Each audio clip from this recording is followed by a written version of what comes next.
नमस्कार, मैं एकता और आप देख रहे हैं हंगामा टाइम्स।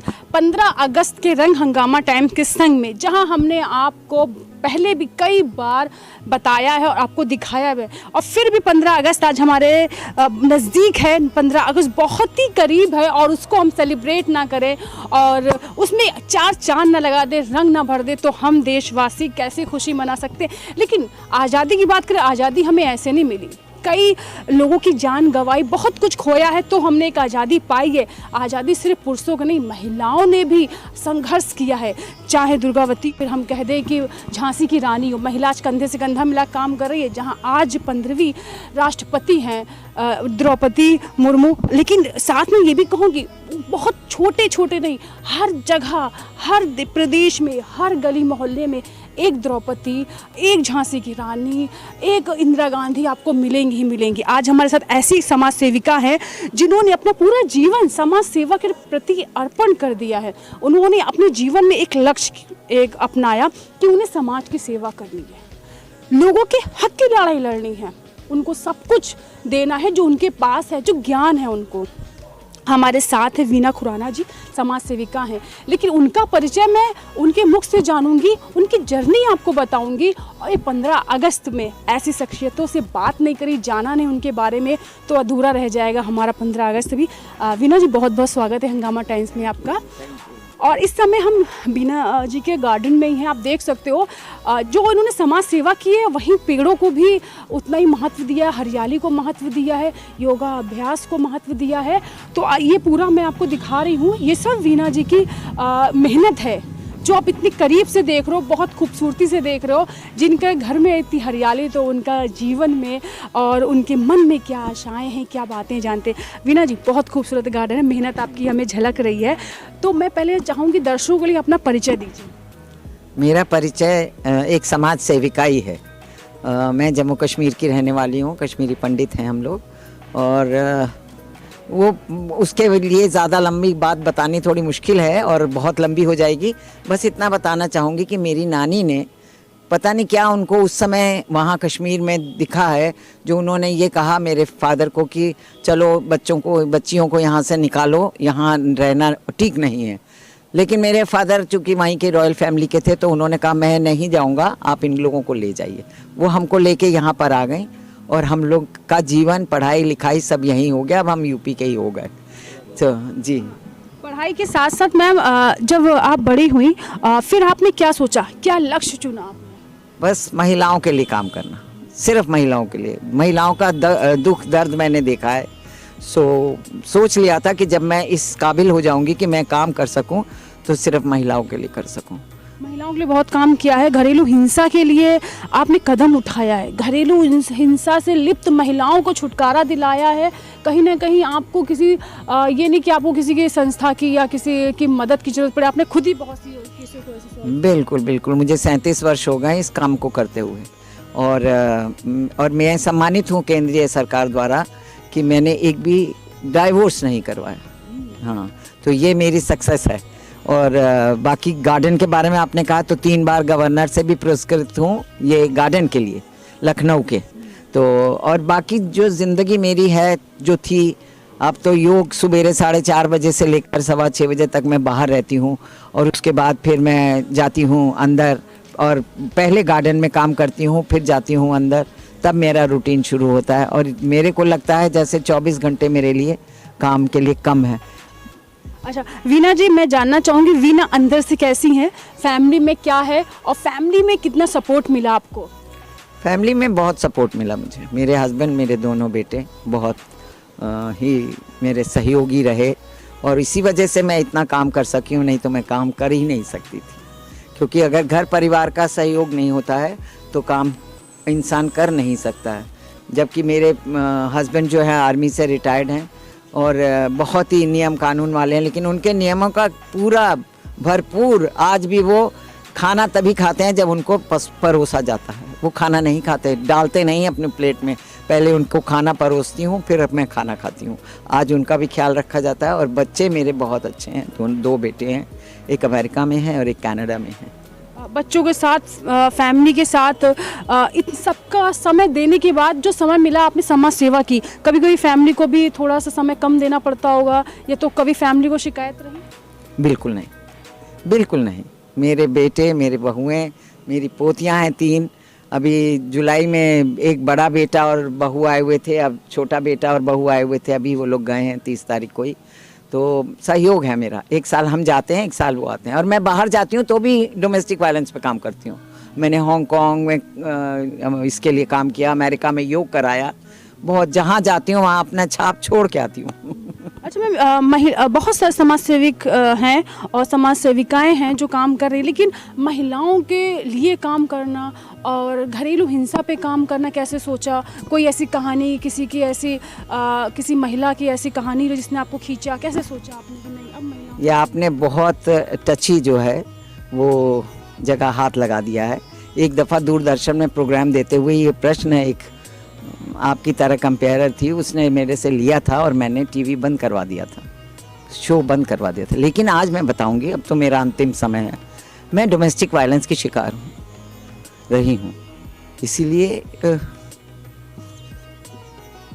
चलिए कोई नहीं, हम उस पर बात नहीं करेंगे। लेकिन ये मैं कहूँगी कि बहुत सारे घर मैम ने बसा दिए। तलाक एक ऐसी चीज़ है जो 2 फैमिली को शादी जोड़ती, तलाक अलग कर देती है, लेकिन मैम के हाथों में कोई केस आने के बाद वो फैमिली फिर से एक हो जाती है। एक होने के साथ वो तलाक होता है, जो लड़ाई झगड़ा होता है वो प्यार में तब्दील हो जाता है। महिलाओं को समझाना कितना आसान है? महिलाओं को समझाना आसान है भी और नहीं भी है।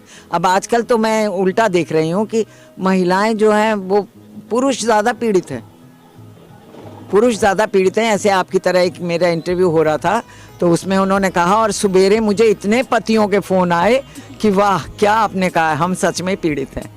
आज का समय, आज का समय। हाँ, क्योंकि ये मैं कहूँगी महिलाओं के लिए बहुत समाज सेविकाएं काम कर रही हैं, महिलाओं के लिए सरकार भी काम कर रही है, महिलाओं के लिए संस्थाएं भी काम कर रही हैं, लेकिन महिलाओं के लिए ये है कि पुरुषों के लिए कोई काम नहीं कर रहा है, पुरुषों के लिए कोई आगे नहीं आता, लेकिन वो भी घरेलू हिंसा के शिकार हैं। तो अब ऐसा हमारे पास नहीं, हमारे पास केसेस आते हैं। हम तो अगर मैं आपको बताने लग जाऊंगी तो 4 दिन निकल जाएंगे आपके। पुरुष बहुत आते हैं, पुरुषवादी हैं, पुरुष शिकार हैं इसके डोमेस्टिक वायलेंस के, घरेलू हिंसा के। और मैं ये देख रही हूँ कि पढ़ाई या एडवांस एजुकेशन का भी फ़र्क पड़ता है। जब हम लोगों की शादी हुई थी तो हम मेरे पेरेंट्स ने ये कहा था कि अब आप पति के साथ आइएगा, अकेले मत आइएगा, और ना कोई शिकायत। हमारी हिम्मत ही नहीं होती थी। मैं डोमेस्टिक वायलेंस की शिकार होने के बाद भी घर नहीं शिफ्ट हुई, मैं यहीं रही। जैसे भी काटा हमने अपनी ज़िंदगी को काटा, 29 ईयर्स बहुत लंबा समय होता है। लेकिन आज मैं देख रही हूँ कि चूँकि लड़कियों में एजुकेशन और प्रोफेशन के बारे में इतना कुछ है, तो अब आज माता पिता कहते हैं किसी से डरना नहीं, आ जाना, तुम में क्या कमी है। सो ये इनकरेज जो करना है हमारे पेरेंट्स का, ये बहुत ख़राब है। मैं इसके खिलाफ हूँ। मैम ये बताइए कि ऐसी बहुत सी महिलाएं हैं जो आपके पास आती होंगी और कहती होंगी मुझे अपने पति से अलग रहना है, या फिर मुझे ये शादी नहीं है करनी है, या बहुत सी महिलाएं खुद अब जॉइंट फैमिली में नहीं रहना चाहती, तो आप उनको कैसे समझाती हैं? उनको समझाया जाता है। ऐसा है, ये एक छोटी सी दरार होती है जो हस्बैंड वाइफ के बीच में होती है अपनी शर्त को मनवाने के लिए। लेकिन जब वो खुल के हमारा जो है वो भी एक डॉक्टर की तरह क्लिनिक है, वो जब आके तकलीफ़ बताते हैं तो हम 3 बार उनको समय देते हैं कि आप लोग साथ बैठिए और अपनी अपनी, तो वहाँ जो कुछ बोलना है उसके भी मन से निकल जाता है, पति के भी पत्नी के भी। तो वहाँ पर हम लोग बहुत सक्सेसफुल हो जाते हैं उन लोगों को एक साथ जोड़ने में। और मैं बहुत सक्सेसफुल हुई हूँ। मैंने आपको बताया 37 साल से मुझे काम करते हो गया, लेकिन मैंने कोई डाइवोर्स नहीं करवाया। जैसे मैम कोई नहीं महिला मानती, किसी को तलाक ही चाहिए होता है, नहीं मुझे नहीं रहना, तो फिर आप क्या कहती हैं? तो डाइवोर्स के लिए तो मैं नहीं इनकरेज करती हूँ। फिर मैं कहती हूँ कि आप जाइए कोर्ट में अगर आपके पास पैसे हैं, क्योंकि हमें आदेश है कि हम अगर कोर्ट में केस गया है पहले उसको सरेंडर करवाते हैं, फिर हम लोग उस केस को लेते हैं। अदरवाइज़ हम ले नहीं सकते, क्योंकि जो कोर्ट में चला गया वो सक्षम है, वकील को पैसे दे सकता है हर सिटिंग के। लेकिन जो हमारे पास आते हैं हम उनसे 10 रुपये भी नहीं लेते हैं, तो वो लोग हमारी बात को मानते हैं। और फिर सबसे बड़ा जो हमारा सक्सेस का एक पॉइंट मैं आपको बता दूं कि हम लोग फॉलो अप करते हैं। आप दोनों यहाँ मिल गए, आपकी रिकॉर्डिंग हो गई, आपने साइन कर दिए स्टैम्प पेपर पे कि हम अब जो वो करती थी वो कहती है मैं नहीं करूँगी, हस्बैंड कहता है मैं जो करता था मैं नहीं करूँगा, हम लोग ठीक रहेंगे। तो हम अलग अलग उन लोगों से फॉलो अप लेते हैं 6 महीने तक, उसके बाद हम केस क्लोज करते हैं। आज़ादी को 75 साल हो गए हैं और इस 75 साल में महिलाओं का स्तर बढ़ा घटा क्या देखती आपके नज़रिए में इस समय महिलाओं की स्थिति क्या है?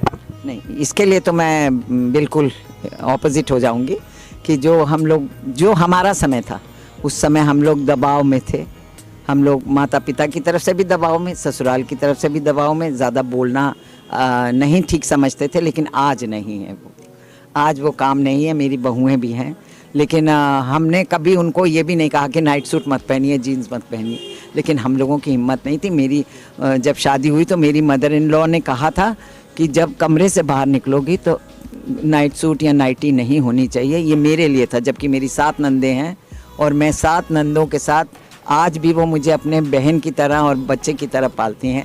सो वो समय और था, आज का समय आज नहीं चाहती बहुएं और लड़कियां परिवार में जुड़ के रहने, अकेले ही। अच्छा, मैं बस मेरा आखिरी सवाल आपसे ये रहेगा, जैसे कि ये जो महिलाओं घर टूट रहे हैं या तलाक हो रहा है, पहले के समय ज़्यादा था कि इस समय? कोई कंपेयर ही नहीं है, कोई कंपैरिजन ही नहीं है। आप पहले तो हम सुनते ही नहीं थे कभी तलाक होता क्या, हम सोचते थे ये मुसलमान लोगों का होता है। तलाक एक ऐसा वर्ड था कि उसको हम लोग डाइवोर्स को तलाक ही लेते थे। क्यों हो गया? आज तो हर दूसरे, मेरे हस्बैंड एस्ट्रोलॉजर हैं, उनके पास केसेस आते हैं, इतनी एलिमनी हमको मिलेगी कि नहीं मिलेगी, ये हमारा केस ख़त्म होगा कि नहीं होगा, दूसरी शादी मैंने पसंद कर रखी है वो होगी कि नहीं होगी। ये आज का समय है। देशवासियों से क्या कहेंगी? 15 अगस्त की कैसे बधाई देंगी? 15 अगस्त की बधाई मैं बिल्कुल अपने मन से, मैं तो बहुत देशभक्ति, मैं 26 जनवरी को मैं सेलेक्ट हुई थी जब आर्मी में, तो मैं कमांड कर रही थी। मैंने रिपब्लिक डे की जो परेड है वो भी की है। उसके बाद मुझे इसका फ़ायदा हुआ कि मैं लेफ्टिनेंट के लिए आर्मी में सिलेक्शन मेरा हो गया। और मैं ये चाहती हूँ कि देश के लिए जो आज थोड़ी सी कुछ समस्याएं हैं, जो उसके बारे में मैं 2 लाइनें बोलना चाहूँगी। किस रावण की बाहें काटूं, किस लंका को आग लगाऊं, दर दर रावण दर दर लंका, इतने राम कहाँ से लाऊं। वीना खुराना, जिन्होंने अपना पूरा जीवन समाज सेवा को अर्पण कर दिया है और महिलाओं को समझाना, महिलाओं के लिए कार्य करना बहुत बड़ी चीज़ है। महिलाओं को समझाने का, क्योंकि उन्होंने जो राय कायम कर ली उनको लगता है वो सही है, लेकिन उनकी राय को गलत साबित करना, घर में वापस भेजना, ये सब वीना खुराना ने अपने जीवन में परिवार के साथ निभाने के साथ साथ समाज के लिए भी कुछ ना कुछ किया है। ऐसी शख्सियतों से हम मिलाते रहेंगे उत्तर प्रदेश में, जहाँ भी महिलाओं ने अपने स्तर से कुछ कमाया है, अपना नाम कमाया है, वो हम आपको दिखाते रहेंगे। बने रहिए हंगामा टाइम्स। आज़ादी के रंग हंगामा टाइम्स।